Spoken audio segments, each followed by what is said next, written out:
Commenting in November 2022 in the European Journal of International Law, my distinguished colleague, Sir Daniel Bethlehem, said that events to the east of us raise stark questions about the current world order. Those words are perhaps even more prescient today than they were 3 years ago. In fact, I might modify that sentence slightly to read: evidence to the north, south, east, and west of us raise stark questions about the current world order. And we are joined by 5 distinguished speakers who will address 5 very different but interrelated aspects of the challenges and the opportunities that face the international legal order as we convene today, approximately 80 years after the establishment of what we like to call the modern international legal order and the establishment of the United Nations, of course. Our first speaker is Professor Joe Ford. He is a professor at the Australian National University, and he was formerly, among many other things, an associate fellow of the Royal Institute for International Affairs at Chatham House.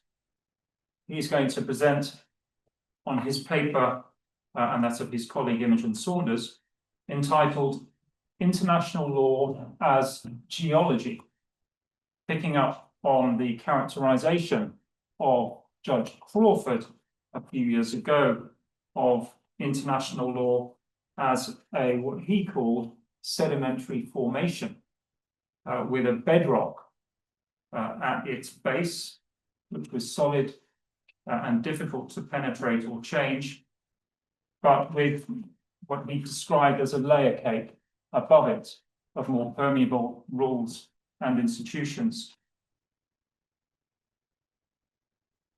So can I invite you all to welcome Professor Ford, who will address us on the geology of international law, which is an important entry point, I think, for today's topic.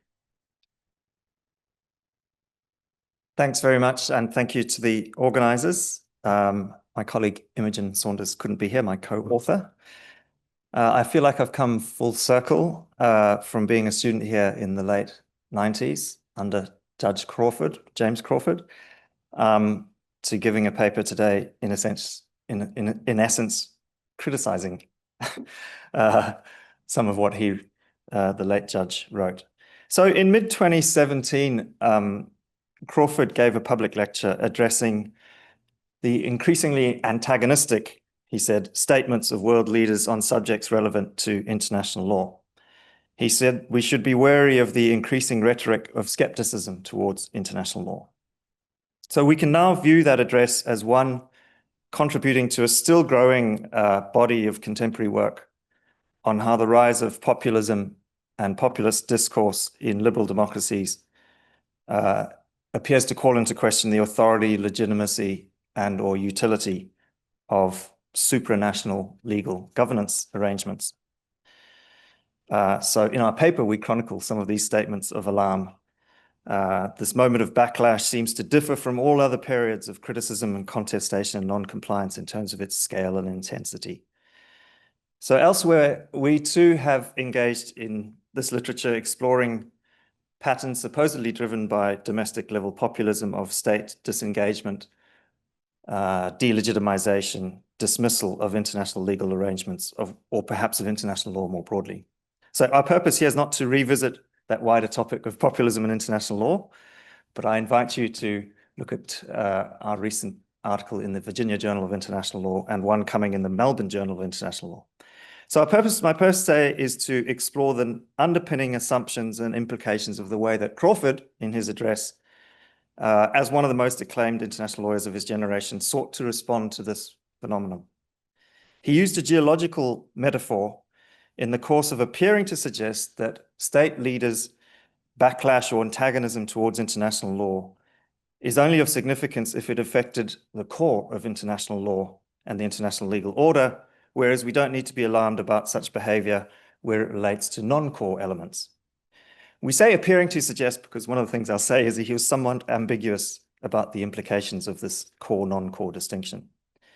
But his argument was that the international legal system is a sort of layer cake, I'm quoting, a sort of layer cake, or at least a sedimentary formation. It has as its core institutions and rules which might be described as comprising the necessary law of nations, including modes of interstate relations, the principle of formal equality of states, the general capacity of governments to represent the state, and so on. He said it must comprise at least some elements of the rule of law, including respect for concluded agreements. Then mixing metaphors from the geological, sedimentary formation, and the gastronomical, layer cake, and another metaphor, he's talking of a sort of genetic program. He talked about and described this non-trivial, non-illusory international legal order with 10 elemental features. If I had more time, I'd list them all. He appeared to suggest that these elemental or core or necessary features hadn't felt the impact of populist skepticism or the current political discourse. Instead, he suggested the impact had only been felt more in respect of the voluntary law of nations, the non-core part of international law. So he appeared to suggest that these events and patterns were not problematic for the international legal system. There was no need for alarm because most of the post-1945 order is comprised of voluntary multilateral treaties, and international law provides for withdrawal from these, and we agree. At the end of his address, he concluded as follows. I return to the idea of international law as a sedimentary formation. Of course, sediment in time turns to rock. And if there is enough of it and it's not eroded, if there's enough of it and it's not eroded, so too with international law. As its base is a set of principles, a solid set of principles. And he said we can have faith in these foundational levels, but the top layers are at risk of erosion in the current political climate. So our purpose is to explore the validity, maybe the utility of Crawford's geological metaphor. I guess in particular, we're interested in exploring whether there might be something of a false sense of security implicit in his conceptualization of this, at least in the context of his argument that only this non-necessary, non-elemental, non-core top layers were at risk of erosion. How can we be so confident that states only intend to affect the non-essential, non-core elements of the international order? Who gets to say which elements are essential or core? So I'm going to argue that Crawford's metaphor is unsatisfying for three reasons: a subjectivity reason, a simplicity reason, and a selectivity reason. Subjective because it presents as objectively discernible what is this core, when in fact Crawford just listed 10 quite subjective elements of the international core, international legal order. Simplistic because he seemed to suggest that it's only if states actually take action that they could erode this core, whereas we think that rhetoric that calls into question the validity of elemental features of the international legal order can be just as damaging, even if states take no action on that rhetoric. And thirdly, selective, because his argument could be relied on, his core, non-core distinction, as a rhetorical device to support a worrying selectivity by states. At least where Sarah and I come from in Australia, the government never talks about international law. It just talks about the rules-based international order, which I'm going to argue is a highly selective idea, or promotes the idea that we can just pick and choose core, non-core, and so on. So in our paper, we then go on to explore the extent to which it's useful or accurate to characterize international law in terms of geological concepts such as sedimentation, accretion, lithification, stratification, infusion, and indeed erosion. Geological metaphors, as international law students know, are hardly new, at least in terms of customary international law. And we go on at some depth. We talk about aspects that Crawford was ambiguous or quiet about that are central to the idea of the stratified legal order, in particular the idea of normative hierarchies in international law. Please don't ask me any questions about this, very complicated. But also didn't really talk about another geological concept, which is pressure. And what is the effect of pressure on sedimentary and other formations? In terms of different degrees of hardness, cohesion, resilience, or erosion resistance.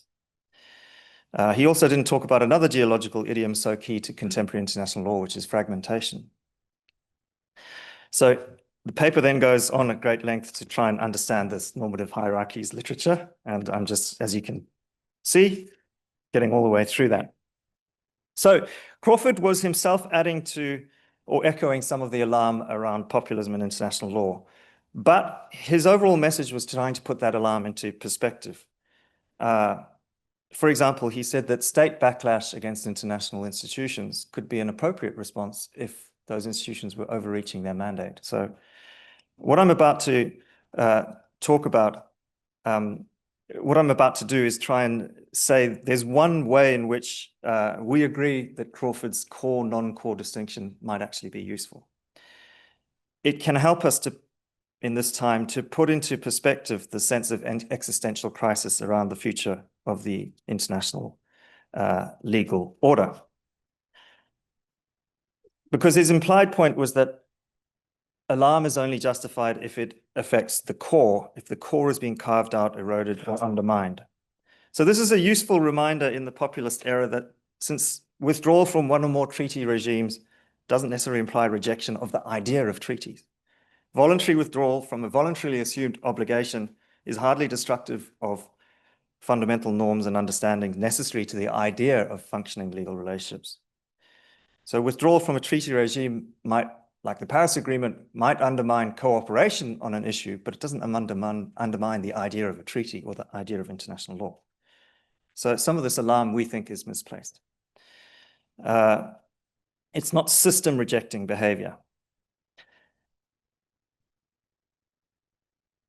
However, there are three reasons that I've mentioned: the subjectivity, simplicity, and selectivity reasons, which in my remaining 5 minutes, I will try to outline why we have a problem with Crawford's core, non-core distinction, or at least, out of respect to him, suggest he didn't adequately unpack these ideas in the paper.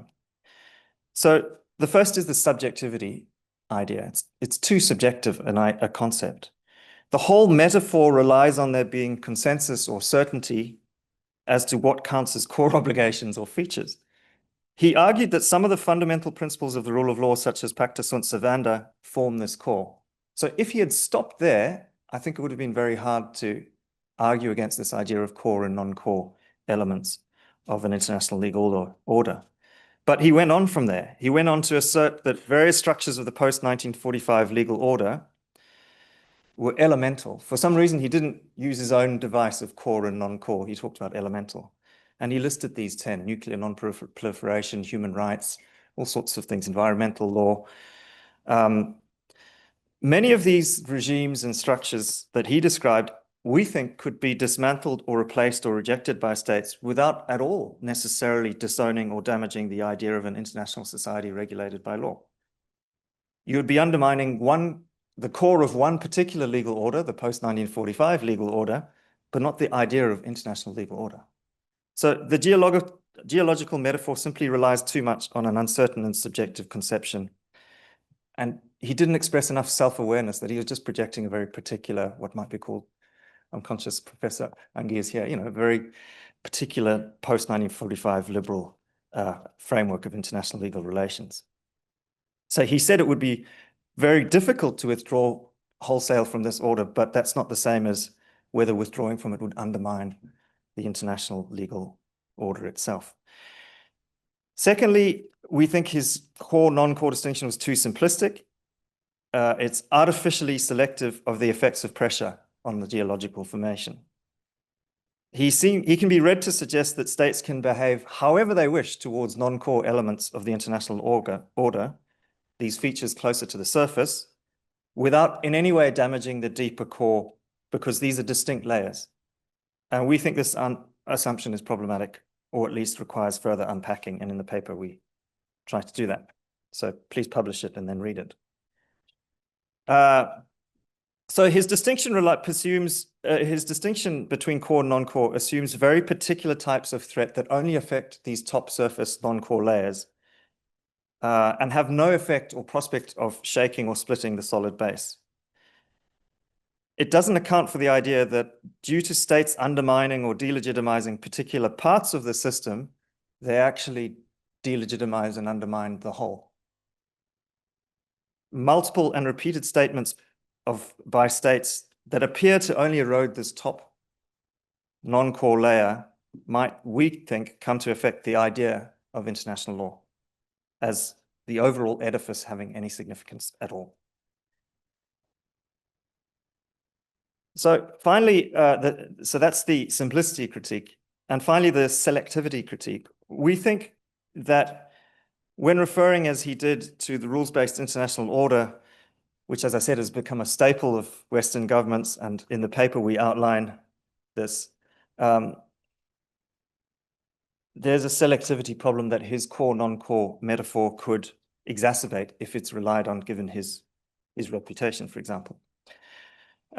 If the rules-based international order term is used simply as a synonym for international law, then there's no cause for alarm, although we wonder why don't states just say international law? It has much more pedigree and historical significance. What we argue is that the term is used by states for a more troubling and deliberate reason, to sideline or set back international law, to maximize policy space in this somewhat more amorphous idea of a rules-based international order. We then critique the use of this thing in our paper. So what is this to do in my last minute with Crawford's metaphor? As I said, his approach, non-core approach, we think could be invoked to support this highly selective, subjective core, non-core approach. It's an ambiguous and amorphous idea, this rules-based international order. As John Dugard has stated, the failure to invoke international law and instead appeal to a rules-based international order is considered and deliberate. Each country invoking it effectively chooses what is its core, and for each country this is different. International law then becomes a meaningless thing. It means whatever its followers want it to mean at any particular time. So we've erected against each other in the paper this pro argument, that the way in which Crawford's metaphor is useful, and these three con arguments. The main reason, in conclusion, that we err on the side of seeing his approach as problematic is this inherent selectivity of this stratified order and the inherent selectivity it seems to promote or accept. So thank you very much for having me.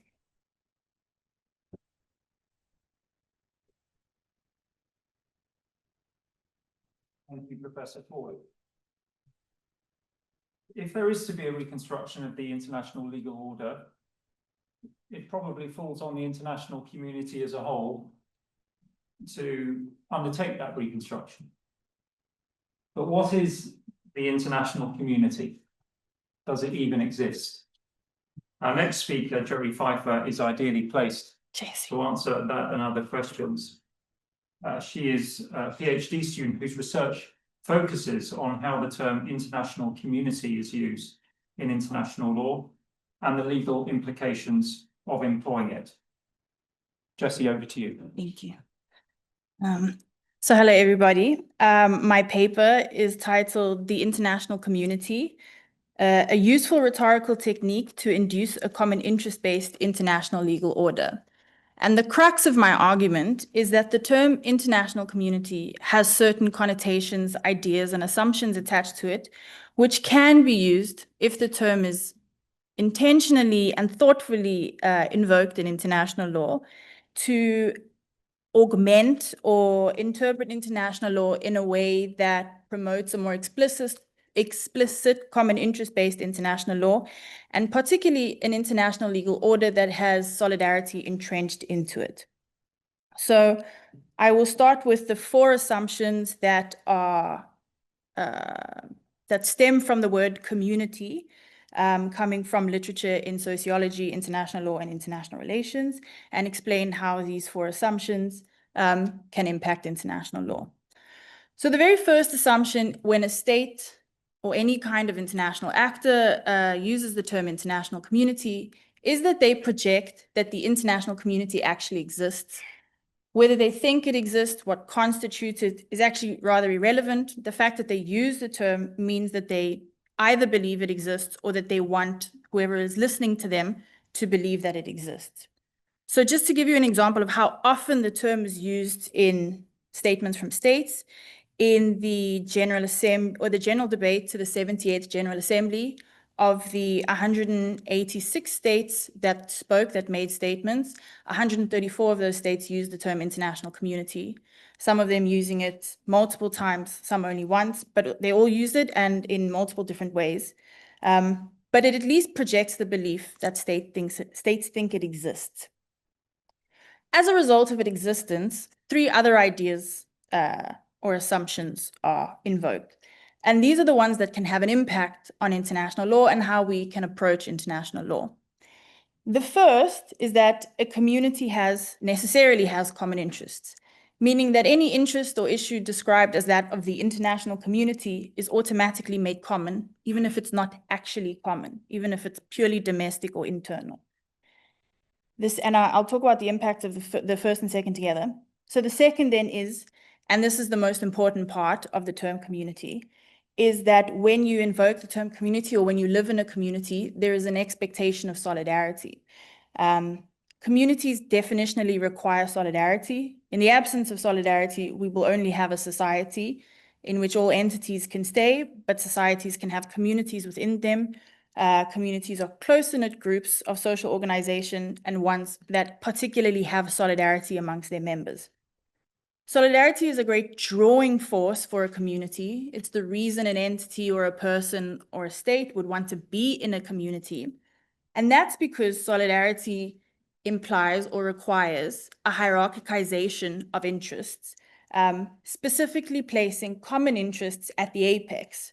So communities or solidarity requires common interests to be placed above individual interests, and most especially individual interests that might conflict with the common interest. So it creates a hierarchy which can be quite useful for certain interests in international law. So I'll just read to look at these two, how states might use the term international community to make my point clearer. Haiti in 2023 was experiencing very severe political upheaval and security concerns. Haiti in the General Assembly asked, and I quote, the international community to act and act quickly. Several other states also used the term international community when talking about Haiti. Guatemala stated that as an international community, we must respond and deal with the humanitarian crisis in Haiti. Suriname stating that the people of Haiti are looking to the international community for assistance. And the Dominican Republic, offering actually very clear example of the point I'm making, stated that Haiti's problem is no longer in Haiti, it is in the hands of the international community. So in all these statements, these states are making a domestic internal issue, one that is common to all states at this point, and not only one that is common, but one that requires solidarity, and solidarity also implies sacrifice. So then it's a problem that requires states to place Haiti's issue at the top of all common interest issues. So that's the impact of those two.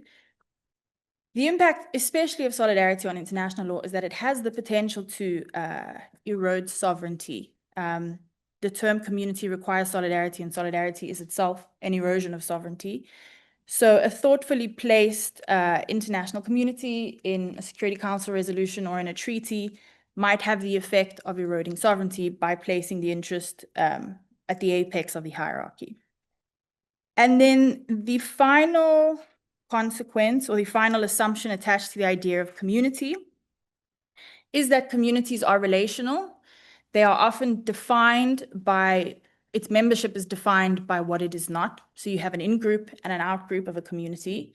And the in-group is determined by the common identity of the community, which is often determined by the shared values of the community, meaning that members or entities that share in the same values will find community with other people or entities that share in those values and start to form an actual community around those values, defining themselves against those who don't share in those values.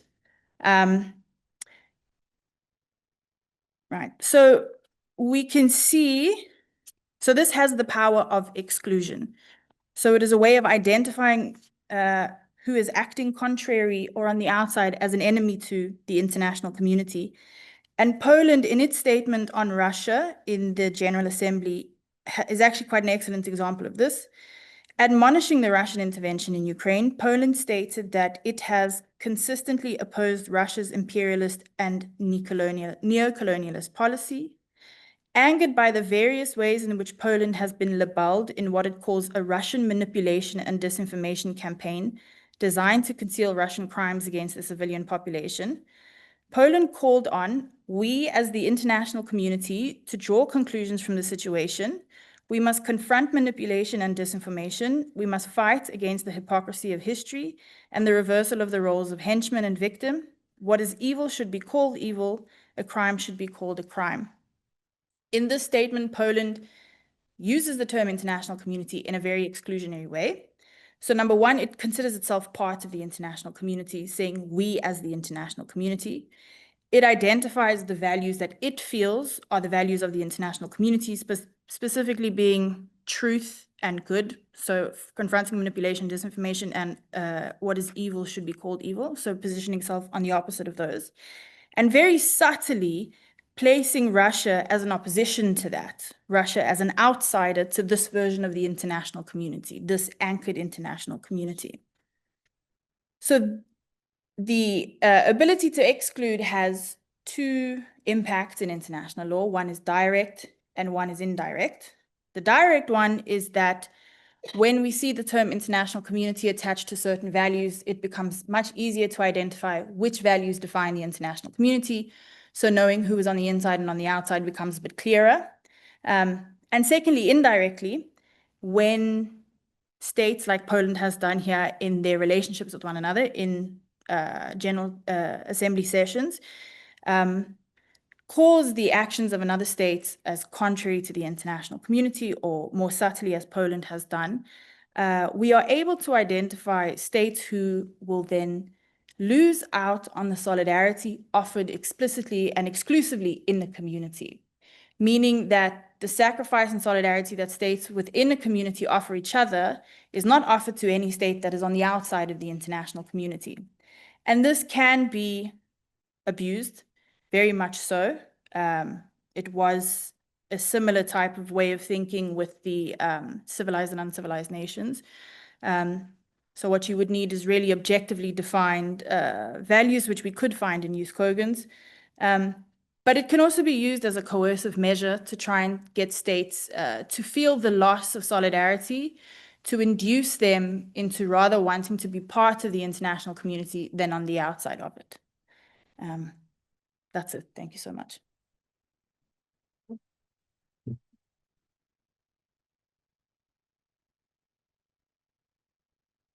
Thank you, Jessie.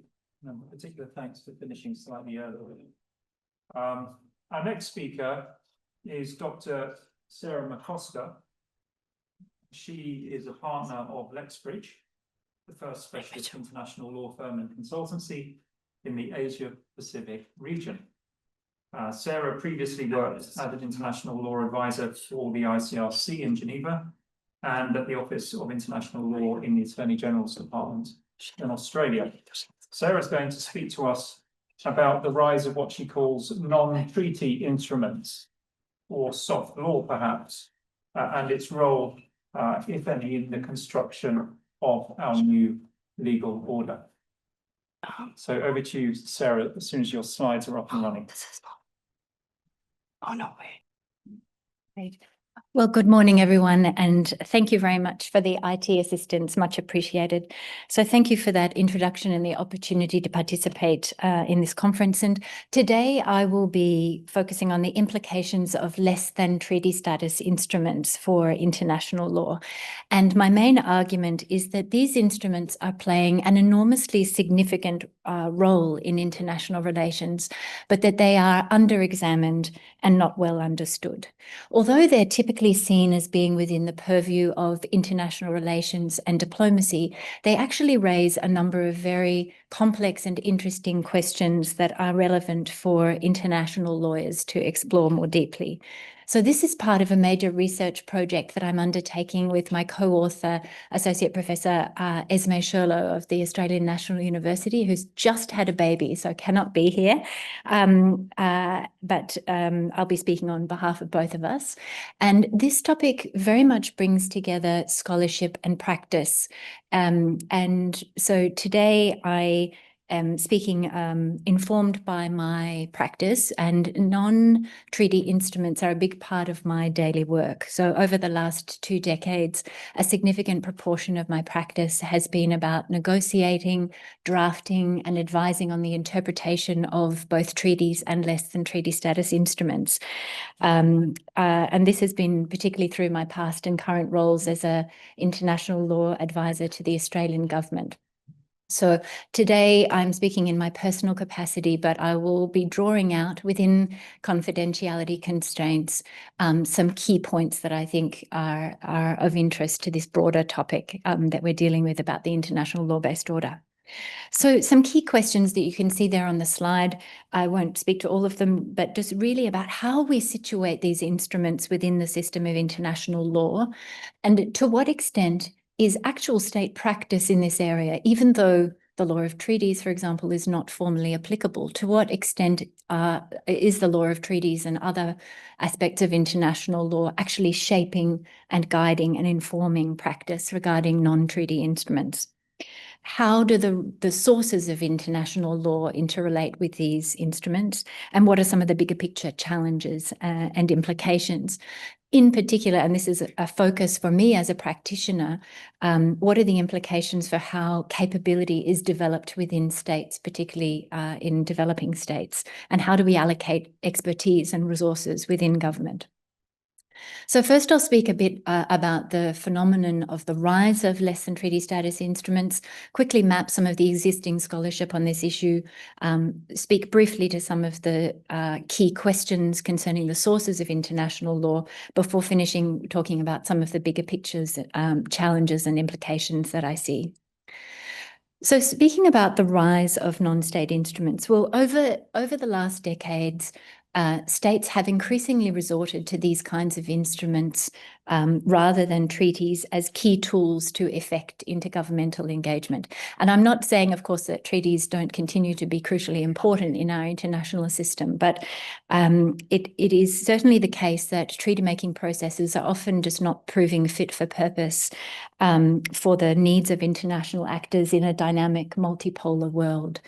For those of us who have worked on treaties or studied treaties closely, you'll know that many oftentimes less than treaty status instruments are often chosen as a quicker, easier and more versatile tool. They enable confidentiality and they avoid the administrative burden of treaty making and also of legally binding consequences. So these instruments are frequently confidential and they take diverse forms ranging from 1 or 2 page declarations or statements of intent through to exchanges of letters, third-party notes, right through to memoranda of understanding that can sometimes be enormously complex. They can give rise to very significant commitments with impacts on foreign policy and sometimes carry multi-billion-dollar implications.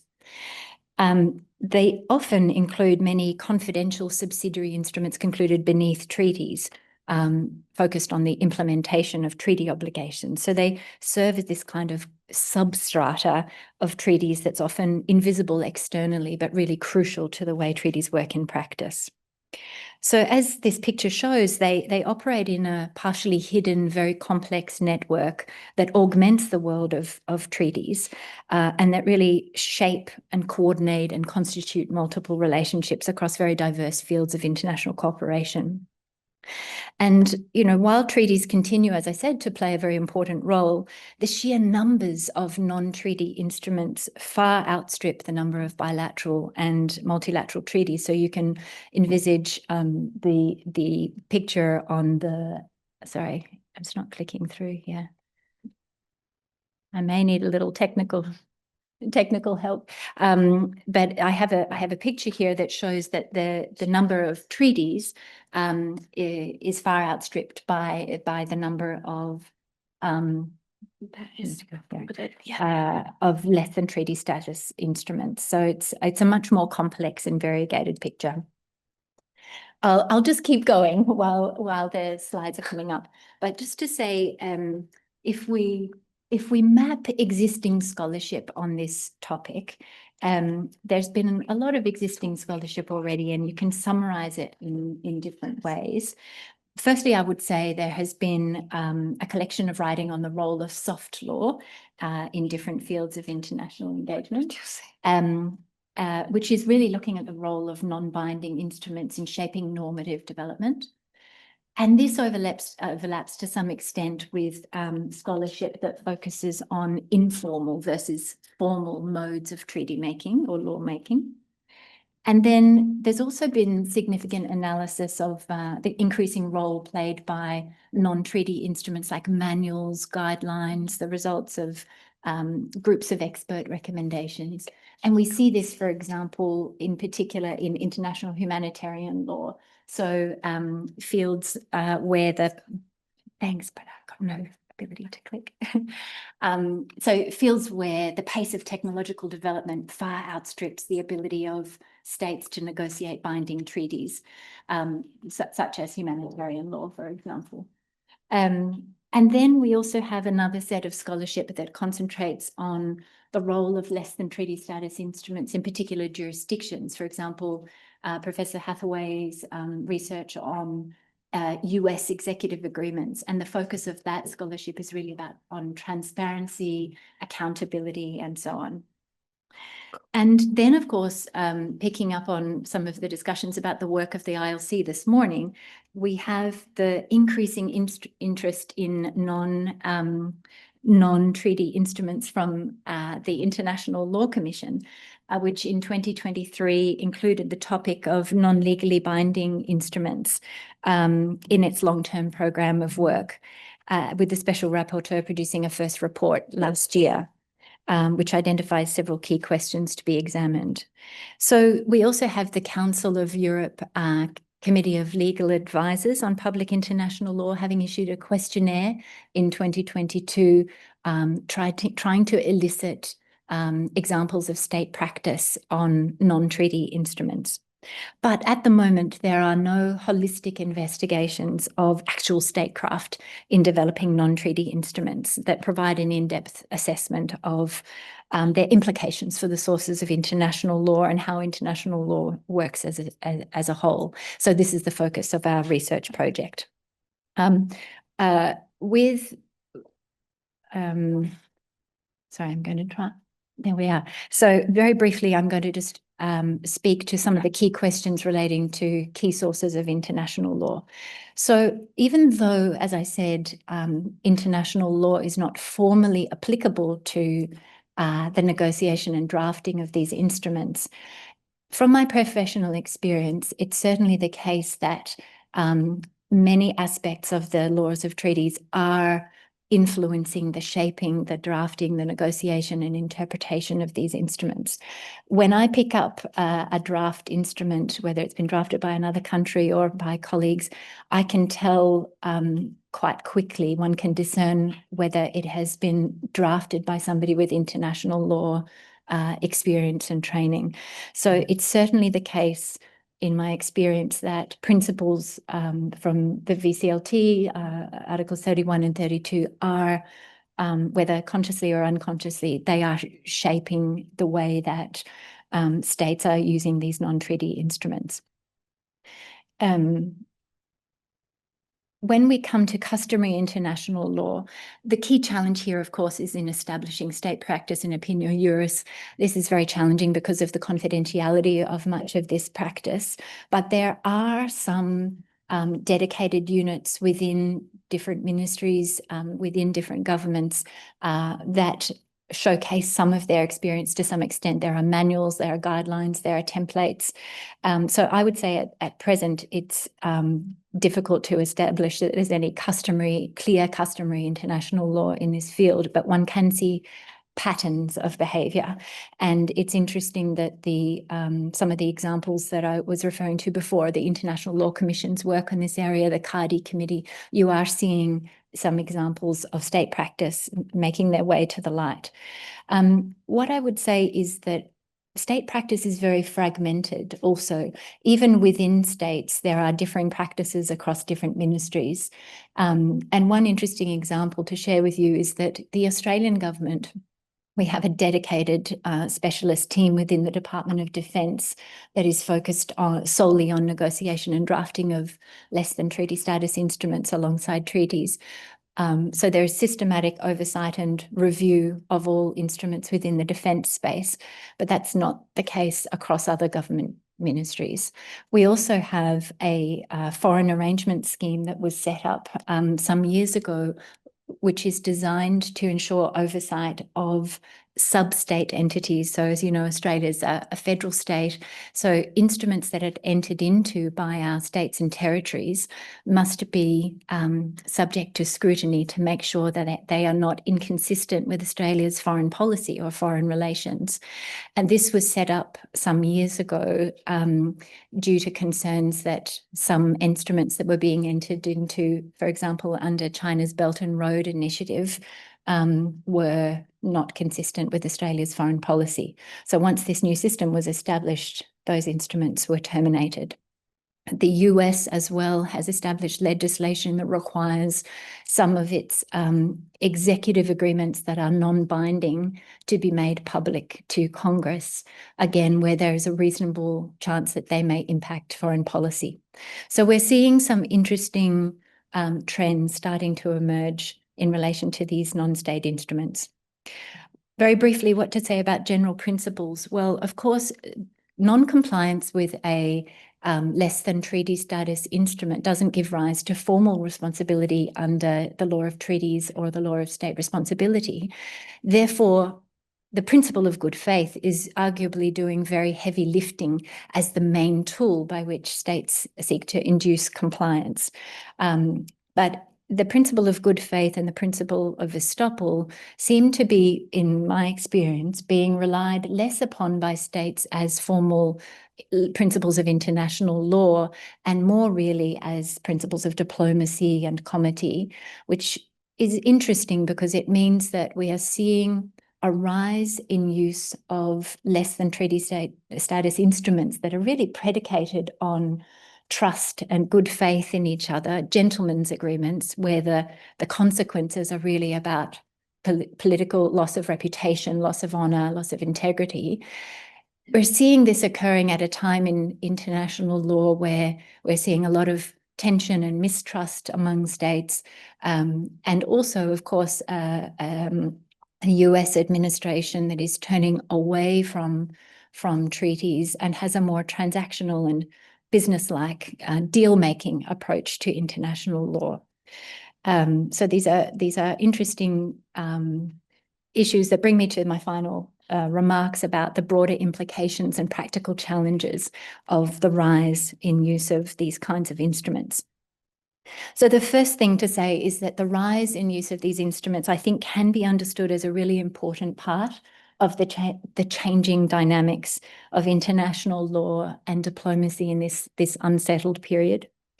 I'm confident that we'll continue to see states wanting to do a very substantial proportion of their international engagement through these kinds of instruments rather than through treaties.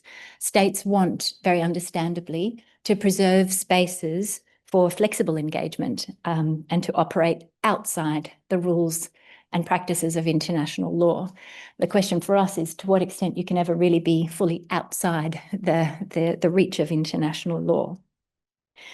I think as we go forward in coming years, we'll continue to see tensions between the idea of this need for a flexible space that operates outside international law with an increasing interest in international governance, transparency, and quality control. The International Law Commission, these are the kinds of things that it is looking at.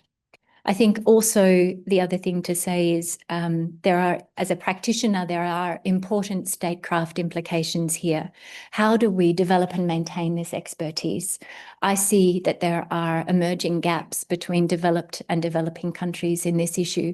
In negotiations that I've participated in, there's very clear power differentials when you're negotiating with a state that is highly experienced in negotiating MOUs and states that have fewer capacities.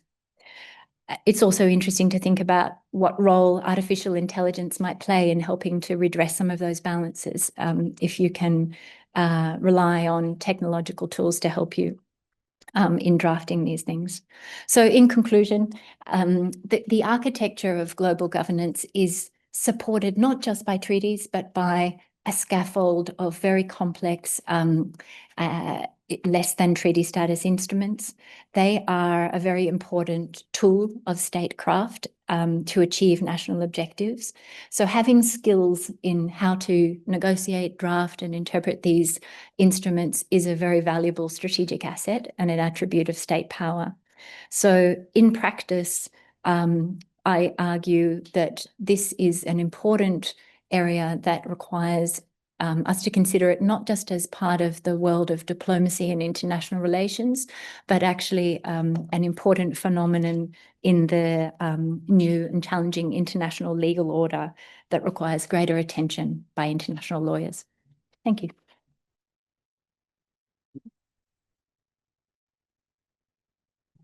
Our next speaker is Mr. Taran Molloy, who's a barrister at Stout Street Chambers. He's going to speak to us about the notion of statehood with international law and its role in the evolving legal order. He's going to explain to us how that notion remains in modern international law somewhat fluid. And indeed, he argues that statehood is an amorphous concept susceptible of a flexible and discretionary application. So we're looking forward very much to your remarks, Taran. Over to you. Thank you, and good afternoon, everyone. We obviously have a very Antipodean panel this morning, and I'm going to carry on in that tradition by beginning with Judge James Crawford, because halfway through the creation of states and international law, he made the following observation. It is paradoxical, and this is a quote, that in the early part of the 20th century, when the axiom was that states solely and exclusively are the sole subjects of international law, there were very many more sui generis entities functioning in their own terms at the international level.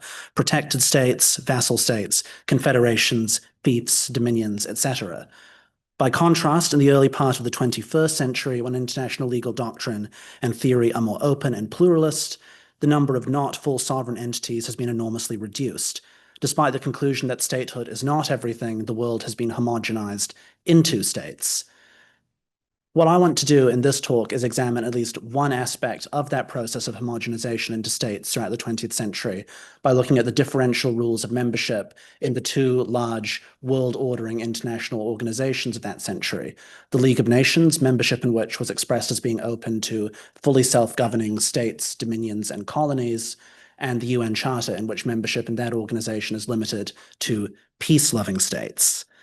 In examining this process, I identified two competing impulses in the identification of legal subjects of that nature.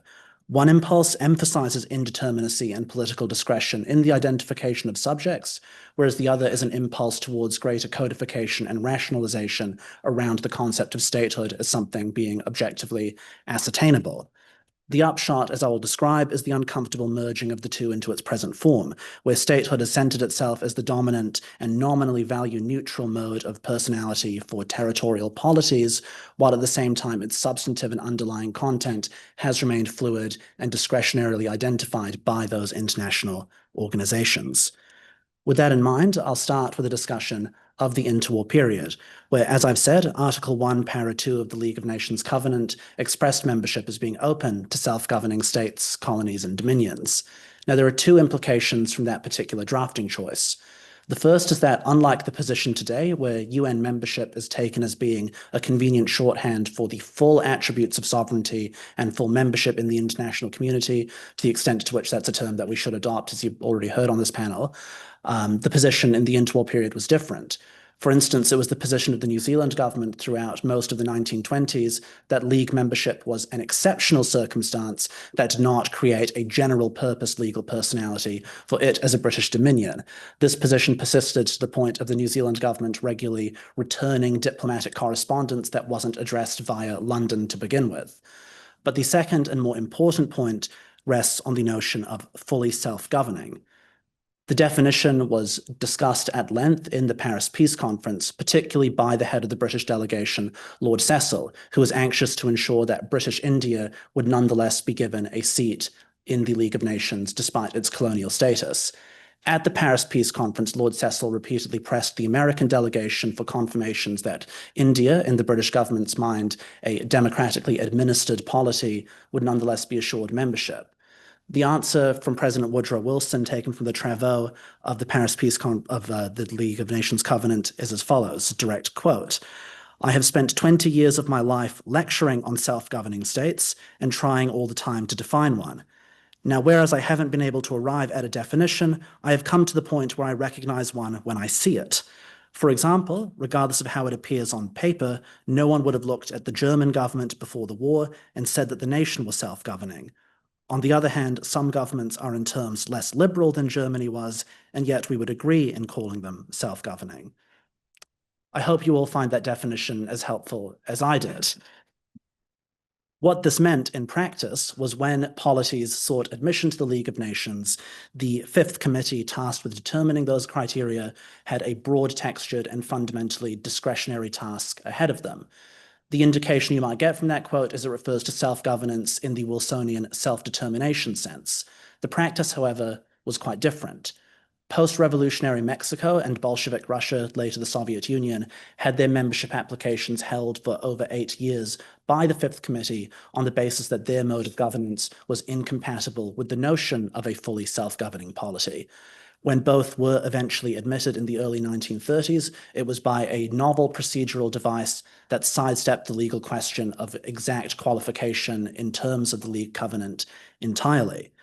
This was a point that was made very clear by legal commentators at the time. Lillian Friedman, writing in the British Yearbook of International Law, said that the formulation of fully self-governing was designed to invite endless debate, while at the same time ensuring that the legal position of the British Dominions and British India would be unquestioned within the League's institutional architecture.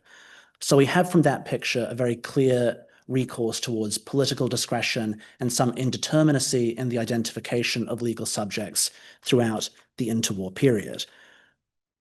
What we have on the other strand towards codification and rationalization in that same period of time is, of course, the Montevideo Convention and its four-pronged test for statehood, today still relied upon as the general starting point for discussions about statehood.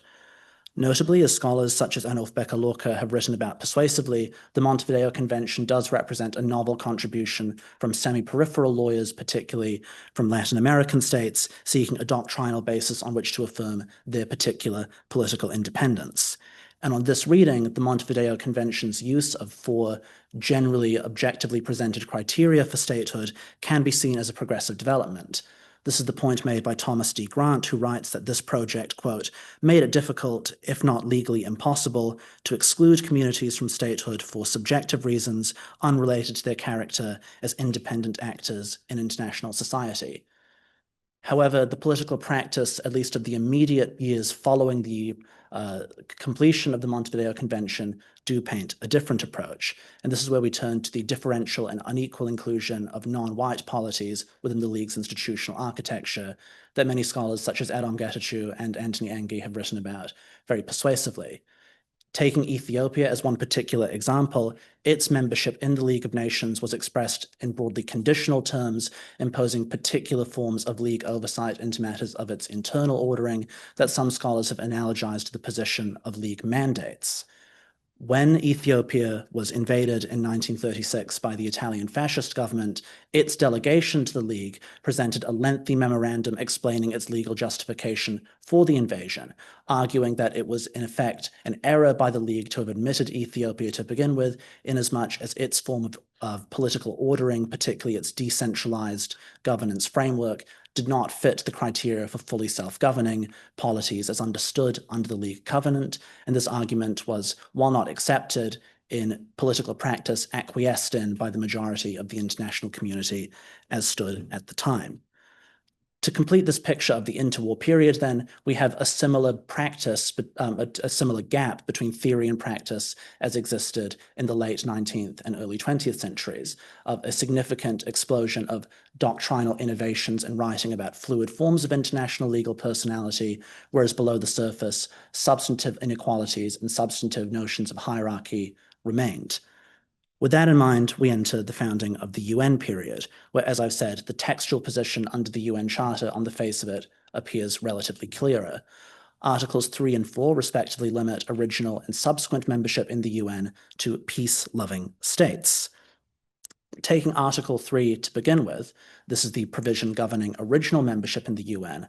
Although the language used is one of states, the polities admitted to original membership in the UN are broader than sovereign independent states, as we would think of them today. Among the original membership of the UN confirmed in 1945, then non-independent India and the Philippines, French mandates in Lebanon and Syria, and the Ukrainian and Belarusian Soviet Socialist republics that are component units within the USSR. In all of those cases, this decision is effectively the result of some level of political compromise owing to their various contributions during World War II. But what is also interesting is the efforts that were made by some delegates from those polities to push back against the textual gap. The Philippine delegate to the San Francisco conference in particular repeatedly sought that Article 3 be changed to refer either to nations or signatories as more neutral language than states, to avoid creating a confusing impression as to what the concept entailed. For reasons that are not clear from the travaux, these arguments were ignored effectively. And what is interesting, turning to Article 4 in particular, is the lack of a clear discussion throughout the San Francisco conference or preparatory meetings as to the decision in Article 4 to use the language of states when determining subsequent membership in the UN. There's significant debate about the substantive content of the requirement that a state be peace-loving, but there was a general unspoken agreement that statehood was the best effective marker of personality.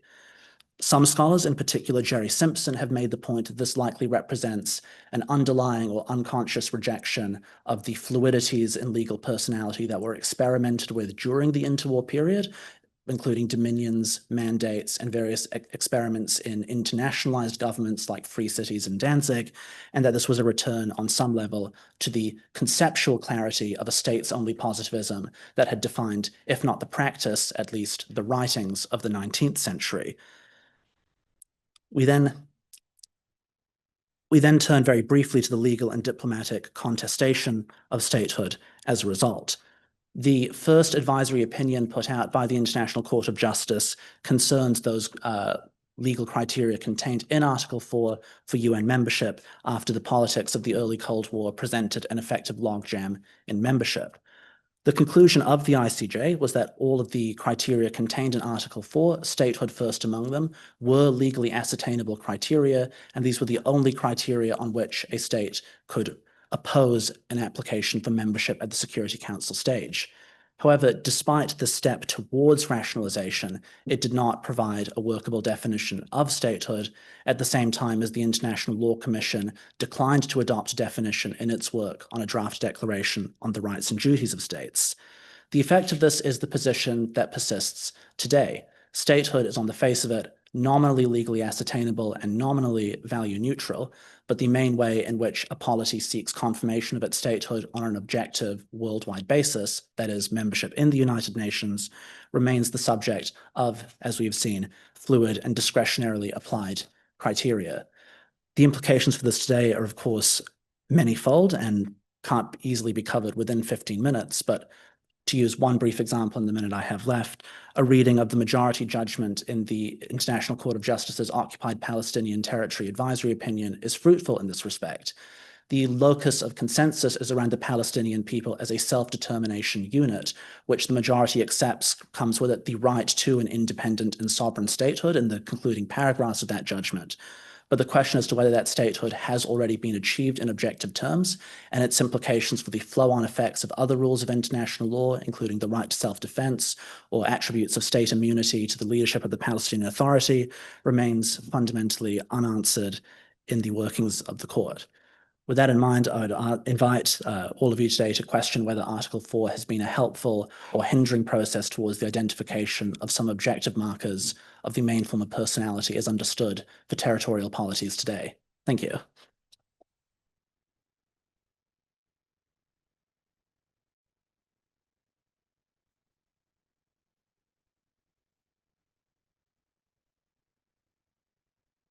Thank you, Taran. Our last speaker is Mr. Sebastian von Massow. He is a PhD candidate at the European University Institute in Florence. He's also a coordinator of the EUI International Law Working Group and executive editor of the European Journal of Legal Studies. And for this last paper, we move on from questions of statehood to questions of self-determination. We're now more than 60 years since the General Assembly passed a number of seminal resolutions in connection with the law of self-determination in the context of decolonization. But recent events have seen that the question of self-determination and litigation in connection with self-determination remain as vibrant as ever, not least in connection with the recent series of litigation involving the Chagos Islands. So our next speaker, Sebastian, will address us on recent trends in litigation concerning this issue of self-determination. Good morning, good afternoon. So this is a presentation is based on my PhD thesis, which is considerably longer than 15 minutes, so I'll try and keep this within the time.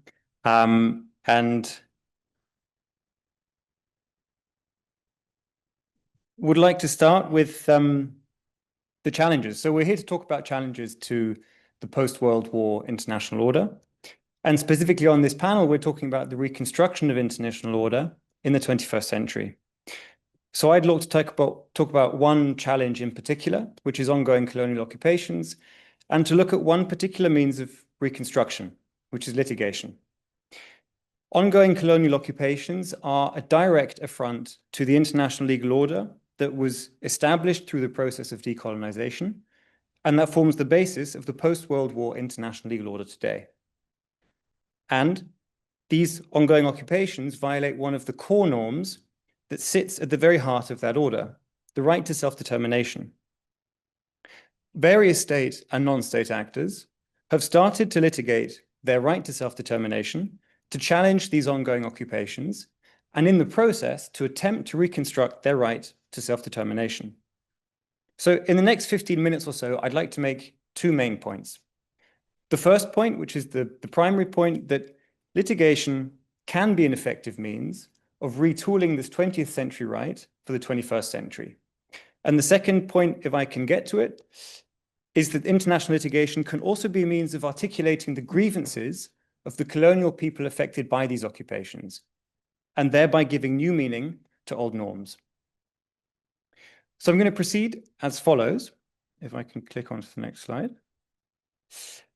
I'll start very briefly with an outline of the occupations that I want to talk about, which is Western Sahara and the Chagos Archipelago.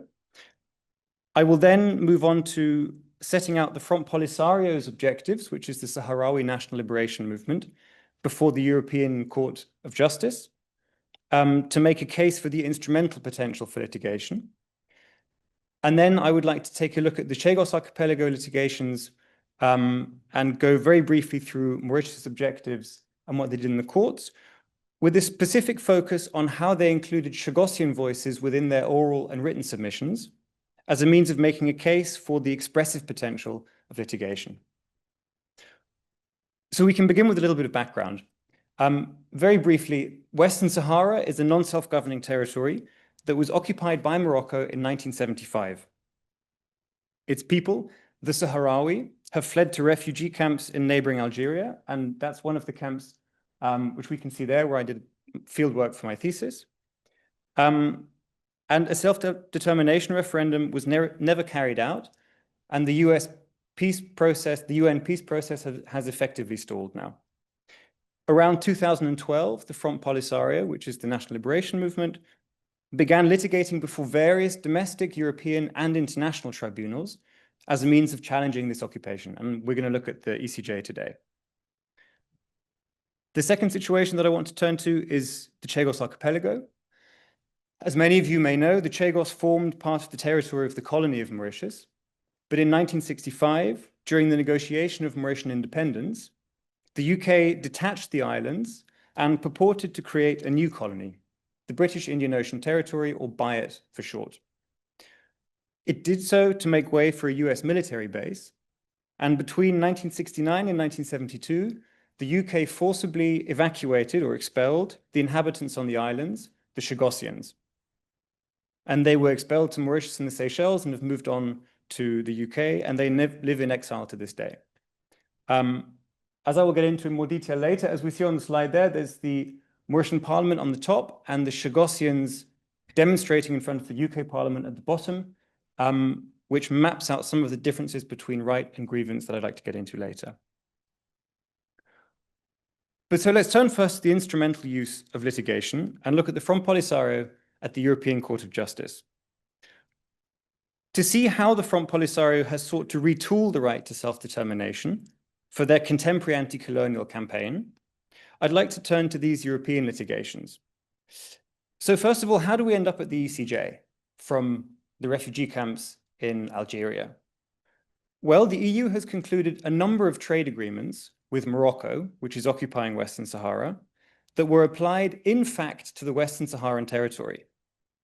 The Polisario has sought to challenge these agreements, and their primary argument is to say that these agreements are unlawful because they violate their right to self-determination. The Polisarios, so in order to sort of get a handle on these litigations and what they try to achieve, I also spoke to the council involved and to the Sahrawi National Liberation Movement members as well.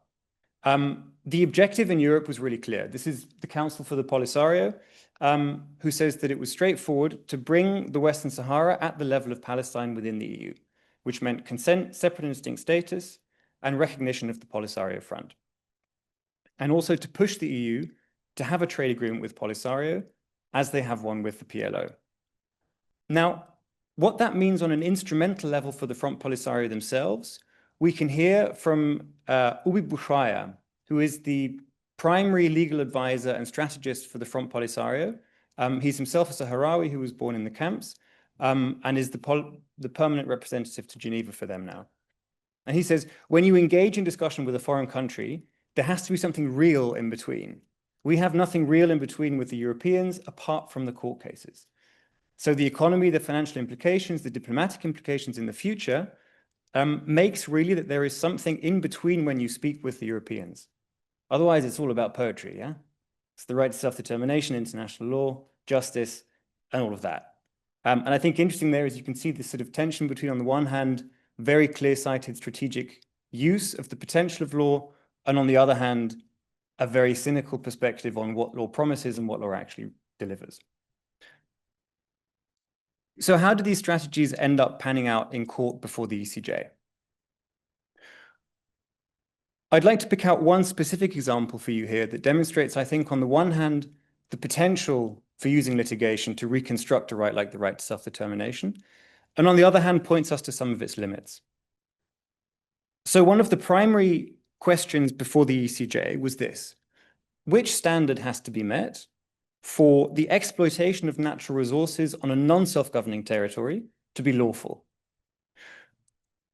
The EU Commission's position on this prior to the litigations had been consistently very, very clear. And it was something that was raised in a number of parliamentary questions before the European Parliament. And it's also the argument that they made before the European Court of Justice. The use of natural resources will be legal if it takes regard of the needs and interests of the population. It's effectively a benefits test. Now, from the point of view of the Commission, it's clear what the advantage is of this test. It places the evaluation with the Commission and with its trading partners, Morocco, and doesn't bother them down with having to get involved with the Polisario and having to consult the Sahrawi. The Polisario argued before the ECJ for a very different test.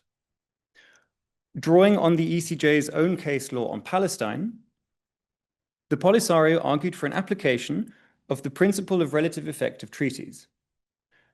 Under this rule, any treaty that applied to Western Sahara would require the consent of the Sahrawi people for it to be lawful. Because the Sahrawi were legally affected, because they held the right to self-determination as the people of that non-self-governing territory. Now, we may note that that is not exactly the language of the VCLT. The VCLT speaks of the right of third states, not of third parties, but the ECJ accepted the argument. And so we see here that in the 2016 judgment, the court concludes that even if an agreement were to be for the benefit of the people, or if it's not, in either case, the implementation must receive the consent of such a third party as the Sahrawi. So I'd like to pause for a minute to think about what this means in practice. In practice, the consequence for the EU Commission is this. They have to go to renegotiate the agreements because without the consent of the Sahrawi people, the agreement did not apply de jure to Western Sahara, which meant that numerous tariff reductions that were granted to Moroccan enterprises in Western Sahara were from that point onwards being granted without a legal basis. What happens in fact is that the Commission does renegotiate the agreements. It doesn't seek the consent of the Sahrawi people, and the Front Polisario are able to relitigate on the basis of this case law and specifically that paragraph of the judgment. And in 2024, the Grand Chamber of the European Court of Justice annulled the EU Council decisions which concluded the renegotiated agreements. Now, this was not a straightforward unconditional win, and I can't get into the details here about why that is. And it's also not a trade agreement in the way that Polisario aimed to establish with the EU. But if we think back to the image of the camps where the Front Polisario is organizing these litigations from, if we think about the position of extraordinary economic, military, even geographic disadvantage that the Polisario is working from, interposing the Sahrawi between the EU and its trading partners is a remarkable achievement. And as this specific set of cases shows, it demonstrates how litigation can be used to retool an old norm like the right to self-determination and be made to make sense in a new and unconventional context like the European Court of Justice to achieve real-world impacts like, for example, the interruption of trade between the EU and Morocco. So I'd like to take the last 5 minutes or so that I have to turn to the second situation of litigations in the Chagos Archipelago. I'd like to take the last 2 minutes that I have to turn very, very briefly to the Chagos Archipelago. And I think what I will do instead is I'm not going to click through the slides because there's far too many. What I wanted to mention briefly was that at the beginning of the Chagos litigations, Mauritius doesn't include the Chagossians within their cases. As we move into the ECJ, though, we begin to see that in the written submissions, for example, there is a substantive description of the suffering of the Chagossians when they were expelled. We get in the second written submissions a number of first-hand accounts from 5 Chagossians, and the Chagossians are even included as members of the delegation at the ICJ, and the lawyers even chose to present a video testimony from one of the members of the community. My point here is to say that on the one hand, these inclusions can be an extremely powerful means of giving space in traditionally formal spaces of international law to articulate the grievances of individual communities that normally get overlooked in these kinds of processes, as indeed Mauritius's early litigations demonstrate where they weren't involved. However, it's also to caution against the representative power of these inclusions and the policies and politics that are involved behind it, because the members of the Chagossian members of the delegation were all part of one specific part of the community that don't necessarily represent a very, very diverse set of opinions and strategies and positionings within that small community that span the gamut from supporting UK citizenship to supporting Mauritius to supporting their own independent indigenous status in UN mechanisms. So we started with the status quo and the kinds of challenges that we can bring to those. And I hope that I've been able to show briefly that on the one hand, litigation can be used to instrumentalize international law, and that also litigation can be used to articulate the grievances of colonized peoples.